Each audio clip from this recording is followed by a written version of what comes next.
દિલ્હી સાહિત્ય અકાદમી પુરસ્કૃત નવલકથા મોહતુનું ધારાવાહિક પઠન. લેખક અને શીર્ષક ગીત રામ મોરી. પ્રવક્તા હરેશ પંચાલ. શીર્ષક ગીતનું સંગીત ચેતન ગઢવી. નિર્માણ સહાય શ્રુતિ ગૌર. પઠન અને નિર્માણ વૈશાલી ત્રિવેદી. મોહતું. આજની વાર્તાનું શીર્ષક બાજુ.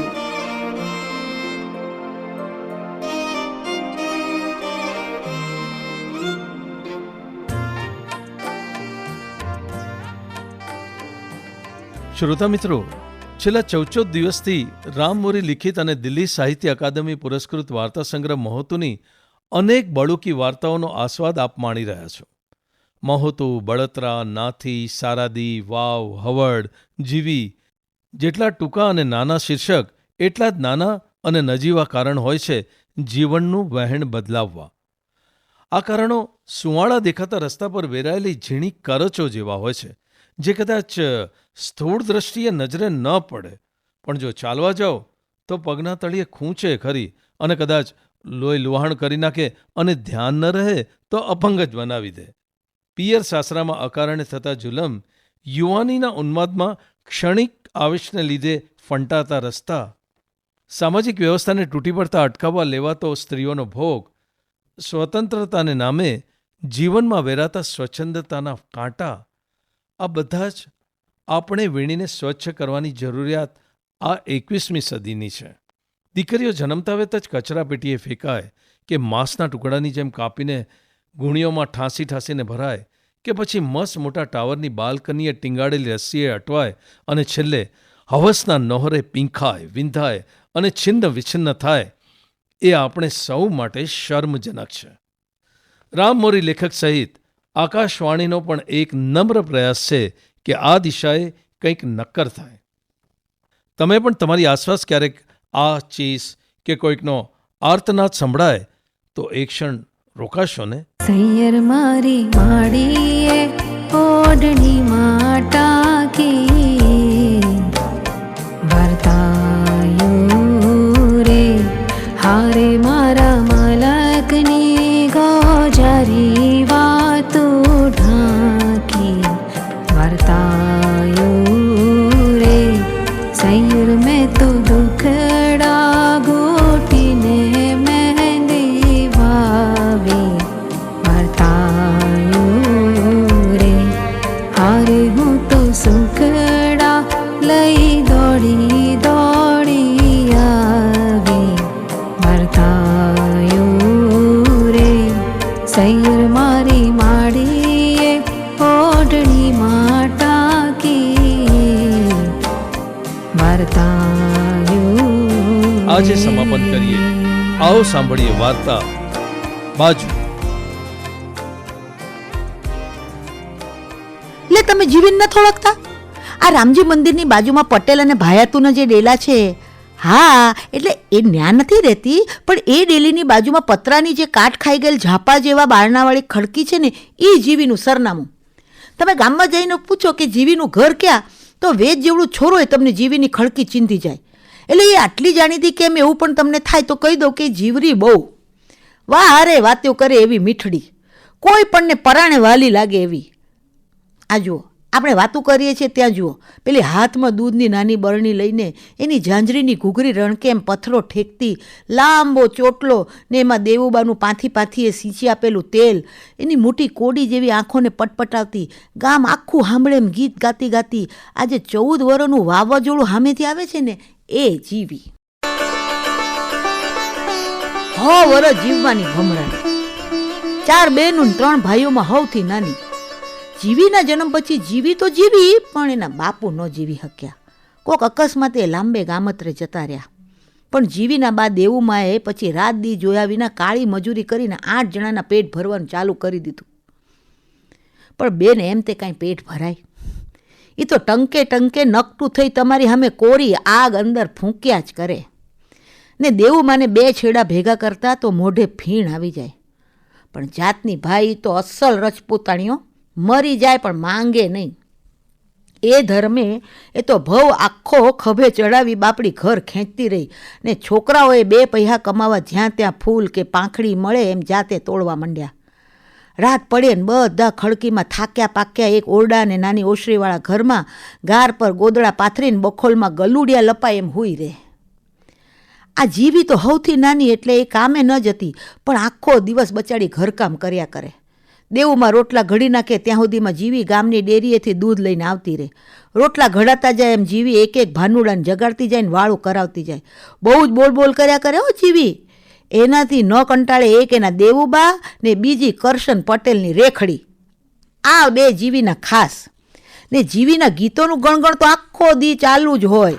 ને એમાં કોઈ કે ભૂલથી વખાણ કર્યા કે વાહ સોડી વાહ, તારો તો કાંઈ અવાજ તો થઈ રહ્યું. જીવી નોન સ્ટોપ ગીતો ગાયા કરે. કોઈ ગીત આખું તો ન જ આવડે એટલે ગીતો ગાતા ગાતા એક ગીત બીજા ગીતની સરહદમાં જતું રહે. એની ન ખબર રહે જીવીને કે ન ખબર રહે સામેવાળાને. ને એવું નહીં કે એ જે ગીતો ગાય એના શબ્દો જે હોય એ જ રહે. જીવી ભૂલી જાય તો ગાતી ગાતી હાથે શબ્દો ઉમેરી દે ને તે પોતાને લાભ ગીતને દેતી જાય. કોઈક આ સાંભળે તો કે જીવી આવું આપ જોડી હું કેમ ગાતી હો છો? તો તરત જીવી નિશાળમાં જોશી સાહેબે શીખવેલું વાક્ય એની આંખો પટપટાવતી ટચાકા ફોડી નાકને ઉત્તર દક્ષિણ મરોડતી કહી દે, એ તમને શું ખબર પડે, આ લોકગીત કહેવાય, એને લોકો જ બનાવે એટલે બધું હાલે. સામેવાળો હજુ કાંઈ બોલવાની તૈયારી કરે કે તરત જીવી રોકડું પરખાવી દે, મારે તમારી યાર લપ નથી કરવી, તમે હાચા બસ રાજી. ને પાછી ગીત ગાતી પગની ઠેક લેતી ઝાંઝરી રણકાવતી હાલતી જાય. અલબત્ત મણમણનું મલકાતી તો હોય જ. નિશાળે જોશી સાહેબે દેવુબાને કીધું એ ખરું, દેવુબા તમે જીવીને આગળ ભણવા દો. હવે તો 10 સુધી ભણે ત્યાં માસ્તરની નોકરી મળી જાય છે. આ બાજુના ગામ સુધી અપડાઉન કરવું પડે એટલું જ. પણ દેવુમાનો જીવ ન હાલ્યો. ના રે માસ્તર, તમે કયો એ હંધોએ હાચું, પણ અસ્ત્રીના અવતારને તો ઉમરોએ નેજવાનું, મન પૂછીને ઠેકવાનો હોય. એમાં પાછી હું તો ભવની દાછેલી, એકલ પંડે, ને ટેમ કેટલો ખરાબ છે. બળ્યું મારી સોડી નસીબ, બીજું હું. હવે એ કામ શીખશે ઘેર રહીને. એ આખો દિવસ જીવી મૂંગી રહેલી. ઘરની પાછળ વાડામાં દૂધી તોડી આવવાના બહાને રોઈ આવેલી. જીવીની રગે રગ જાણનાર દેવુબા બોલ્યા, જીવી ઓલું ગીત ગાતો, દાદા હો દીકરી.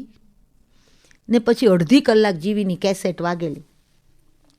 અહીં સુધી તો બધું બરાબર, પણ વાંધો પડ્યો વડ સાવિત્રીના વ્રતની પૂજા ટાણે.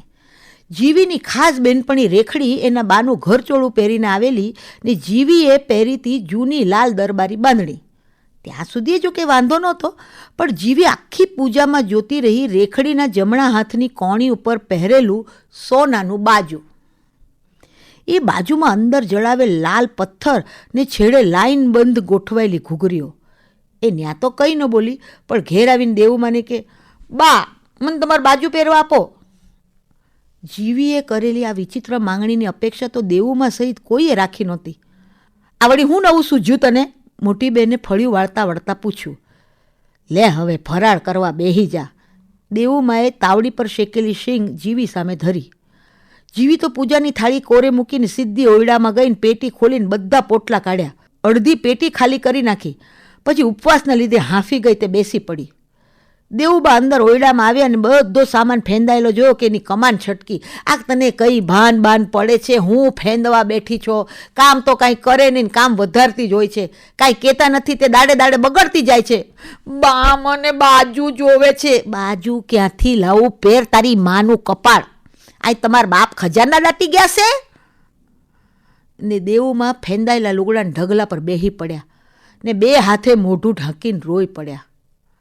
બાને તો બાપુ વ્યા ગયા ઈ ટાણે આવા રોતા નહોતા જોયેલા. જીવીની તો કાપો તો લોહીનો નીકળે એવી સ્થિતિ થઈ ગઈ. બીજા ભાંડરડાઓએ રોવા લાગ્યા. એ હાંજ આખી બધાએ દેવુબાને ભેટીને કાઢી. કોઈ વાળું કરવા ઊભું જ ન થયું. જીવીને એ રાતે ખાટલીમાં સૂતા સૂતા એની બા વધુ સમજાણી. અંધારામાં ફાનસની ટૂંકી કરેલી વાટના અજવાસમાં ઘરની દિવાલો પીળા રંગ ઓઢીને ખરી પડતા પોપડાને ટેકો આપતી હતી. બાજુમાં સૂતેલી બાના કપાળ પર જીવીએ હાથ ફેરવ્યો અને બાએ જીવીના ગાલે હાથ મૂક્યો. જીવી, તારે બાજુ જોઈતું છે. અંધારામાં દેવુબાની આંખ્યું જીવી જોતી રહી. એને લાગ્યું કે ફાનસની ટૂંકી વાટમાંથી ઉતરીને પીળો અજવાસ બાની આંખોમાં બેસી ગયો છે. પછી એ ધીમેથી બોલી, નથી જોઈતું બા. જીવીની આંખો ભરાઈ આવી. બાએ જીવીના જમણા હાથની કોણીના ઉપરના ભાગને હથેળીથી ઢાંકતા કીધું, જીવી, આ લેજો બાજુ તને પહેરાવ્યું, સાચવજે, ખોવાઈ ન જાય. જીવી એના જમણા હાથના કોણી ઉપરના ભાગને જોતી રહી. કાંઈ જ નહોતું તો એ બા હેતથી બાજુ પહેરાવતી હોય એમ ખાલી ખાલીને હાથ ફેરવતી રહી. જો, મેં બાજુ કાળા દોરાથી ટાઈટ બાંધ્યું છે, થોડીક ચામડી ભીસાશે પણ હરી નહીં જાય. બાની આંખો દળ દળ વરસી પડી. આખી રાત મા દીકરી વાતો કરતી રહી ને જીવી બાજુ પહેર્યું હોય એમ હાથને ઢાંકીને રાતનો છેલ્લો પ્રહર થયો ત્યાં સુધી જાગતી રહી. પછી તો વડસાવિત્રી પૂરા થઈ ગયા અને જીવીની ખાસ રેખડીનું વેવિશાળ નક્કી થયું. સામાવાળા સુધરેલા હતા તો એ કે અમારે ચાંદલા કરવા આવું છે વેવાય, ખાલી રૂપિયો નારિયેળમાં પતાવવું નથી, અમારે તો એકનો એક છોકરો છે. આ તરફ રેખડીના બાએ તે વેવાઈની એક ઓશરીએ 8 ઘર ને બાપુ સુરતમાં હીરાના 3 કારખાના ભાળી ગયા હતા તે રામે રામ. ચૂંદડી ઓઢાડવાનો દિવસ આવ્યો. ગામમાં ચોરાના 4 ડોસલા, રામજી મંદિરની 10 ડોસરી ને નાકે બેસતા 12-13 જુવાનડાઓને મન કૌતુક થઈ આવ્યું. ગામમાં પહેલું હતું. બસ ભરીને વેવાઈ ચાંદલો કરવા આવ્યા. જીવી તો રેખડીની પાછી ખાસ એટલે તો 2 દિવસથી ત્યાં ડેરો નાખીને બેઠી હતી. એણે આજે જાંબુડિયા કલરના નેટના ચણિયાચોળી પહેર્યા હતા. આમ તો આ 4 બહેનો વચ્ચે સહિયારી ચણિયાચોળી હતી. બ્લાઉઝના સલ્લા તોડીને ભરીને એક બીજી પહેર્યા કરતી. જીવીએ તો તવેથો ઊનો કરી એના વાળની લટને તવેથાના છેડામાં વીંટાળી તવેથો શેરવી લીધો ને વાળની લટ ટીવીમાં આવે એવી એકદમ આંટીવાળી થઈ ગયેલી. એની ચોળીની ઇસ્ત્રીએ જીવી છાલિયામાં દેવતા ભરીને કરી નાખતી. ઊનું છાલિયું કપડાં માથે ફરતું જાય ને કપડાની ગળ વિખાતી જાય. જીવીની આ બધી હોશિયારી પર દેવુબાન બહુ માનો. તે ચાંદલામાં બાજોટ માથે બેસેલી રેખડી ને એની નણદુ ચૂંદડી ઓઢાડી ઘરેણા ચડાવતી હતી ને જીવી ફોટાવાળાને જોઈ લટ સરખી કરીને કેમેરા સામે સ્માઇલ આપી દેતી. ને જીવીનું ધ્યાન રેખડીના જમણા હાથ પર એની નણંદે ચડાવેલ સોનાના બાજુ તરફ ગયું. જોઈ રહી ચૂપચાપ. પછી રાત્રે ઘેર આવીને દેવુબાની કહે, બા, મારા સાસરિયાવાળાને ચાંદલા માટે બોલાવો ને. દેવુબા સહિત બધા ભાંડડાઓ દાંતે બઠ્ઠા પડી ગયા. જીવી સહિત બધી બહેનોના સગપણ નાનપણમાં નક્કી થઈ ગયેલા. પછી ચાંદલા તો ન નક્કી થયા પણ દિવાળીએ બધી બહેનોના દેવુબાએ લગ્ન નક્કી કરી નાખ્યા. બાકીની 3 બહેનોના આણા સાથે અને જીવીના ખાલી લગ્ન જ કરવાના એ રીતે લગ્ન લેવાયા. જાડી જાન આવી. ઘરમાં 4 મંડપ રોપાયા. બધી બહેનોને સાસરિયેથી આવેલ ઘરેણાં પહેરાવવામાં આવ્યા. જીવી તો એની સાસરિયાની છાપ જોઈ જ રહી. એક સાડી ને મોડિયા પર પહેરવાનું પાનેતર ને કટલેરી ને નારિયેળ, સાકર ને મોડિયો. જીવીને તો આંખો ભરાઈ આવી. જે શોધવા છાપ વીખી નાખી એ તો કાંઈ જડ્યું જ નહીં. દેવીબાઈને સમજાવી, આ તારી 3 બહેનું પરણીને સાસરે વયું જવાનું છે એટલે એના હાહરિયા સોનું લાવ્યા છે. પણ બટા તારા તો ખાલી લગ્ન છે, આણું નથી, એટલે તારા ઘરેણા ન થાયવા. જીવી રોઈ પડી. તરડાયેલા અવાજે બાને કે, તું મારું એ આણું ઘારે કોરી નાખ ને બા. થોડાક દાંત કાઢતી ધીમેથી બા કે, ધીમે બોલ ન ભાઈ, કોક સાંભળશે તો દાંત કાઢશે, કહેશે કે ગાંડી થઈ ગઈ છે, જાન પાછી જાશે, છાની માની માંડવામાં બેહી જા. પછી જીવીની માંડવા બેનપણી બનેલી રેખડીને આ ગાંડીને સંભાળવાની ખાસ ભલામણ કરીને દેવુબા લગ્નના કામમાં પરોવાયા. પણ મોટી 3 બહેનોના સોનાના બાજુ જોઈને જીવલીની આંખો વરહવાનું બંધ નહોતી કરતી. માંડવામાં બધા જોઈ રહ્યા કે ચાલુ પરણેતરમાં જીવી તો હિપકે ચડી. ગામની બાયોને સામેવાળી વેવાણુએ હીધું લીધું કે જોયું બેન, કેટલી મમત છે એની મોટી બહેનોની, કેવી રોવે છે બિચારી. ગમે એમ તો એ દેવુમાના સંસ્કારો. જીવી જીવરી બહુ જ. ને જીવીના રોણામાં લગ્ન પૂરા થઈ ગયા. 3 બહેનો સાસરે જતી રહી. પણ જીવીનું મોઢું બગડી ગયું એ વાતે કે લોભ્યો મારો સસરો એક નાના સોનાના બાજુમાંથી ગયો. પટેલ વાસની છોકરીઓ આગળ તો લગ્ન આવ્યા ત્યારે પોતાની સસરાની જમીનને મિલકતના બહુ ફાંકા મારેલા. તે હવે એ ફાંકા પર જીવીને પસ્તાવો થતો હતો કે બધીઓને કેવું તો કેવું શું. કેટલાય દિવસ થયા, મહેંદી ઘસાઈને હાથમાંથી નીકળી ગઈ, પણ જીવી ઘરની બહાર નહોતી નીકળી. એ પછી પગ ફેરો કરવા માટે મોટી બેન ઘેર આવીને એણે જોયું કે જીવીનો થોબરો હજી મરડાયેલો જ છે. બધી છોકરીઓ ભાદરવીન મેળામાં જવા તૈયાર થઈ, પણ જીવી તો કાંઈ ચહલપહલ બતાવતી જ નહોતી. તે મોટી બેને ધીરે રહીને એની પેટડીમાંથી સોનાનું બાજુ કાઢ્યું ને જીવીના હાથમાં પહેરાવી દીધું. જીવી તો આખું ફાડી ફાડીને જોઈ રહીને એવી હરખાણી કે લગ્નનું ઘરચોળું પહેરી લીધું ને પછી ઉતાવળી ગામમાં બધી શેરીઓમાં ભાયાતુના ને પટેલના ડેલામાં બેનપણીઓને બાજુ દેખાડી આવી. એને તો જાણે નવી પાંખ આવી. આખો દિવસ મેળામાં ચગડોળમાં ન બેઠી, ન ભેળ ખાધી, ન કટલરી લીધી, પણ એ બાટે બચાવેલા પૈસામાં એ મોડેલિંગ ફોટો પડાવી આવી. મોઢા પર મણનું સ્માઇલ ને સેથામાં કંકુ ભરેલું, બંને હાથમાં બંગડી ને પાટલા, ગળામાં મોતીની માળા ને સાંઈબાબાનું ચગદું, કેળમાં ચાંદીનો કરજુડો ને જમણા હાથે પહેરેલા બાજુની નીચે હાથ મૂકીને કેમેરા સામે ઊભી રહી ગયેલી. ફોટાવાળાનો તો એ જીવ ખાઈ ગઈ. ભાઈ ફોટો બરાબર આવવો જોઈએ, મારી બાજુ દેખાવું જોઈએ, હો આ બાજુ ઢંકાઈ ન જાય. પછી ફોટામાં કયા ફેરફારો કરવાના છે એ વાતે એણે ફોટાવાળાને સમજાવી. ને 2 દિવસ પછી એ ફોટો લઈ જશે ને જો ફોટો સારો આવ્યો તો એની બેનપણીઓ તે આવા ફોટા પડાવવા આવશે ને ફોટાવાળો ફેમસ થઈ જશે ને તને વધારે ઘરાક મળશે. ને પોતાના હાહરીએ કેટલી જમીન છે ને પોતાની બેનપણી રેખડીના હાહરીથી કેટલું સોનું આવેલું ને કરશન કાકાએ તે કેવો જમણવાર કર્યો હતો ને એનું આ પહેરેલું ઘરચોળું કેટલું મોંઘું છે ને એને કયા ગીતો આવડે છે, એ બધી વાતો એણે સ્ટુડિયોવાળાને કરેલી. બિચારા સ્ટુડિયોવાળાને તો ન જ ખબર હોય ને કે લગ્ન પછી 6 મહિના બેન મૂંગા હતા ને આજે 6 મહિનાની દાજ એક હારે આવ્યા છે તો ઉતારે છે. એ તે પાછી આ બાજુના લીધે. ઠેઠ હાંજે જીવી ઘેર આવી ને બંગડી કાઢવા ગઈ ત્યારે ખબર પડી, હાય મારું બાજુ.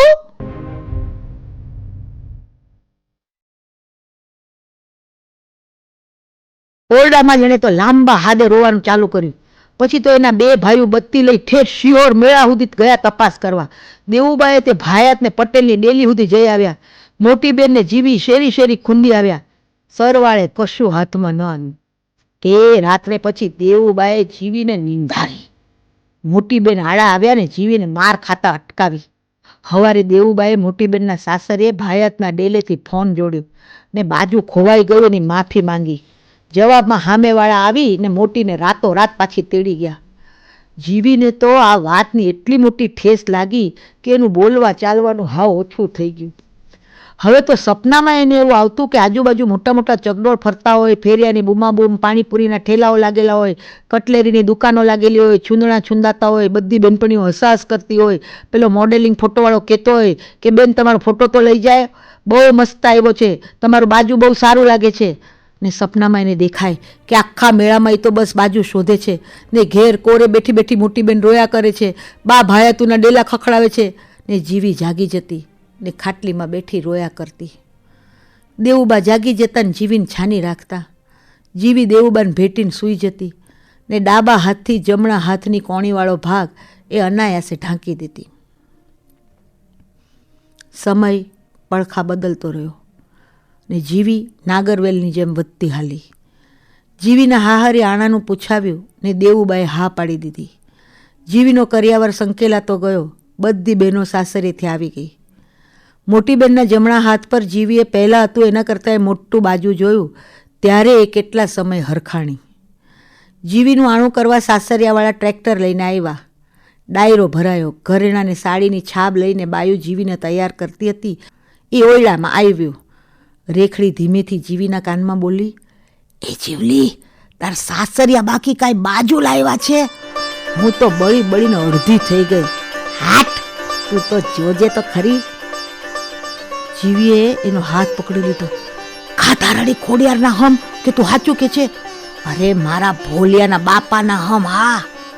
પછી તો જીવીને ચટપટી થઈ ગઈ. ઘડીએ મોટી બેનને બોલાવીને કે, બેન હજી કેટલી વાર છે, બધાને જમાડી દો ને ફટાફટ. મોટી બેન દાંત કાઢતીને કહેતી કે જીવી ધીરે બોલ, તને શેની ઉતાવળ છે એ ખબર છે, પણ કોક સાંભળશે તો કહેશે કે સોળી ઘેલી થઈ છે ને કેટલાય અરથ નીકળશે તારી ઉતાવળના. એ પછી બધાએ જમી લીધું ને જીવીને ઘરેણા ચડાવાયા. જીવીને બાજુ પહેરાવી પછી જીવી તો એવી હરખાઈ ગઈ કે ઘડીક તો હરખની મારી રોવાઈ ગયું. પછી અરીસામાં પોતાને આગળ પાછળ બાજુ દેખાય એમ દાંત કાઢી જોવા લાગી. બહાર દેવુબા બારણું ખખડાવા લાગ્યા એટલે રેખડીએ બારણું ખોલ્યું. દેવુબાએ કીધું કે રેખા, હવે વળાવવાનો સમય થઈ ગયો છે. રેખાએ બાજુ રમાડતી જીવીને ઈશારો કર્યો. જીવી, રોવાનું ચાલુ કર. પણ જીવી જેનું નામ, રોવું તો કેમ આવે? તે જ્યારે એ પાછી આટલી બધી રાજીની રેડ થયેલી હોય ત્યારે તો ખાસ. બસ પછી તો મોટી બેને ફેરવીને ધોલ મારી ત્યારે જીવીને જેવું તેવું કાંઈક રોવા જેવું આવ્યું. પછી જીવીને લાલ ઘરચોળા ઉપર સફેદ પછેડી ઓઢાડી ટ્રેલરમાં ચડાવી દીધી. જીવીને તો એના સોનાના બાજુ ભેગી દેવુબાએ વળાવી દીધી. આખે રસ્તે છાતી હમાણા ઘૂમટામાં જીવી તો ડાબા હાથથી જમણા હાથના બાજુને ઢાંકીને બેઠી ને બાજુની ઘૂઘરીઓ રમાડતી રહી. સાસરે પહોંચ્યા ત્યાં દી આથમી ગયો તો. ઘરચોળાની ભાતમાંથી જીવી હાહર્યાને જોઈ રહી. મોટી ડેલી ને અંદર એક ઓસરીએ 7 ઘર.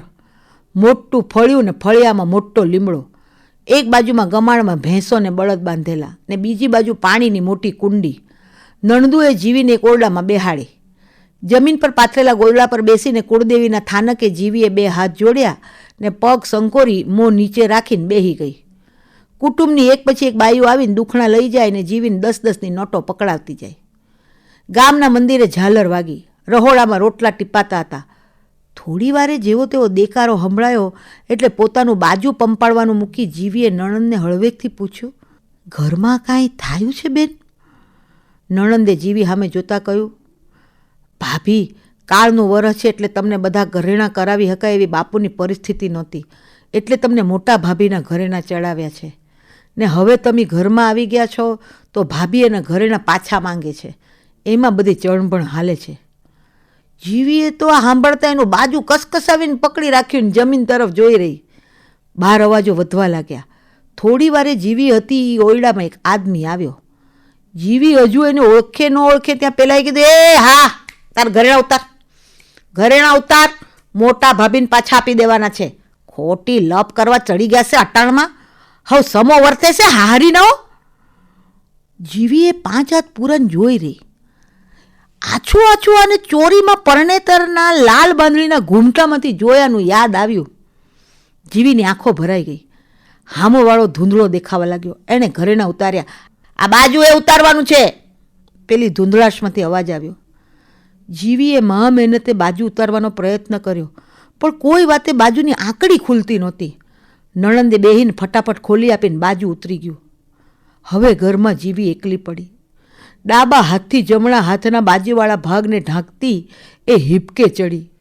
આવું રોનું તો વળાવી ત્યારે નહોતું આવ્યું. એના બહાર સરી આવતા એકાદ ડુસકા બદલ ઘરના લોકોએ એમ વિચાર્યું કે સાસરી આવેલી નવી બાઈ પિયર હંભારીને રૂવે એ તો સ્વાભાવિક છે. એટલે અહીંયા જીવીનું રોણું કાંઈ ખપ ન લાગ્યું. રાત્રે એણે લૂસ ખાધું. કોઈએ એને આજે બધું ખાવાની તાણે ન કરી. એના ઓરડામાં આવીને જીવી તો પડખું ફેરવી હોઈ ગઈ. સૂતી છત માથે લાગેલા પંખાને જોતી રહી. અચાનક લાઈટ જતી રહી ને આખી ડેલીમાં અંધારું પથરાઈ ગયું. જીવીના રૂમમાં બેટરી પ્રવેશી. જીવીએ ધ્યાનથી જોયું. એના બાજુનો ઉતરાવનારા જ બાજુમાં હૂતો હતો. એણે બેટરી કબાટ પર મૂકી. બારણાને આગળિયો દીધો. બેટરીનું અજવાળું સામેની દિવાલ પર ભટકાઈને આખા ઓરડામાં પીળાશ ફેલાવતું હતું. પેલો જીવી સૂતી હતી એની બાજુમાં ઉઠીને બેઠો ને જીવીની સામે જોતા બોલ્યો, જીવી? હા. જીવીએ એની સામે જોયા વિના જવાબ દીધો. પેલાએ ધીરેથી કીધું, તને ખરાબ લાગ્યું જીવી? જવાબમાં જીવી એના રંગાયેલા નખ પરની નેલને ઉખડતી રહી. મને ખબર છે તને બાજુ બહુ ગમે છે. જીવી એની સામે જોઈ રહી. જીવીને લાગ્યું કે અંધારામાં બેટરીની પીળાશ એમની આંખોમાં ઉતરી આવી હતી. હું તને બાજુ કરાવી આપીશ, મારા પૈસે. કોઈ પાસે આપણે માંગવું જ નથી. કોઈનું પહેરીએ તો કોઈ ઉતરાવે ને. જીવીના કપાળે એણે હાથ મૂક્યો. જીવીએ એનો હાથ દબાવ્યો. પછી એમના ગાલે હાથ મૂકીને કીધું, પણ મારી પાસે તો બાજુ છે જ. એ સમજી ન શક્યો. જીવીએ એની આંખોમાં આંખો નાખી ને પોતાનો જમણો હાથ બતાવતા કહ્યું, તમને દેખાય છે આ કોણી ઉપર બાજુ? છે ને એકદમ મોટું ચળકાટ કરતું. મને એના છેડાની આ ઘૂઘરીઓ બહુ ગમ્યો. મારી બાનું છે આ બાજુ. નાનપણમાં એણે મને અહીંયા બાંધી દીધું હતું ને તમને કહું એને કાળો દોરો એ ટાઈટ કરીને છેડે બાંધી આપેલો. આમ થોડીક ચામડી ભીસાય પણ સરી નથી જાતું. થોડો સમય તો હું ભૂલી ગયેલી કે અહીંયા બાજુ બાંધેલું જ છે. જોયું છે ને બાકી મસ્ત. આછા આછા પીળા અજવાસમાં જીવી એ હાથને પંપાડતી રહી અને જીવીને આમ બાજુની ઘૂઘરીઓ રમાડતી જોઈ રહ્યા. કેમ બાકી મેં તમને નહોતું કહ્યું? જીવી છે જેવી, બહુ જ જીવરી, પરાણે વાલે લાગે એવી, વારે વાતું કરે એવી મીઠડી. મને તો હજી દેખાય છે. જુઓ પેલી દૂધની બરણી લઈને જતી, પોતાની ઝાંઝરીઓની ઘૂઘરીઓ રણકેમ પથરાઓ ઠેકતી, લાંબો ચોટલો ને અલબત્ત દેવુબાનું એમાં પાથી એ સીંચી આપેલું તેલ, આખું ગામ સાંભળે એમ ગીતો ગાતી જાય ને કોડી જેવી આંખો પટપટાવતી જાય. એ જ વરસ જીવવાની છે ભમરાડી. સૈયર મારી માડીએ ઓઢણી માટાકી વર્તાયું રે હારે મારા મલકની ગોજારી વાતો ઢાંકી વર્તાયું રે સૈયર મેં તો દિલ્હી સાહિત્ય અકાદમી પુરસ્કૃત નવલકથા મહોતુનું ધારાવાહિક પઠન. આજની વાર્તા બાજુ હમણાં જ આપ સાંભળી રહ્યા હતા. લેખક અને શીર્ષક ગીત રામ મોરી, પ્રવક્તા હરેશ પંચાલ. શીર્ષક ગીતનું સંગીત ચેતન ગઢવી, નિર્માણ સહાય શ્રુતિ ગૌર, પઠન અને નિર્માણ વૈશાલી ત્રિવેદી.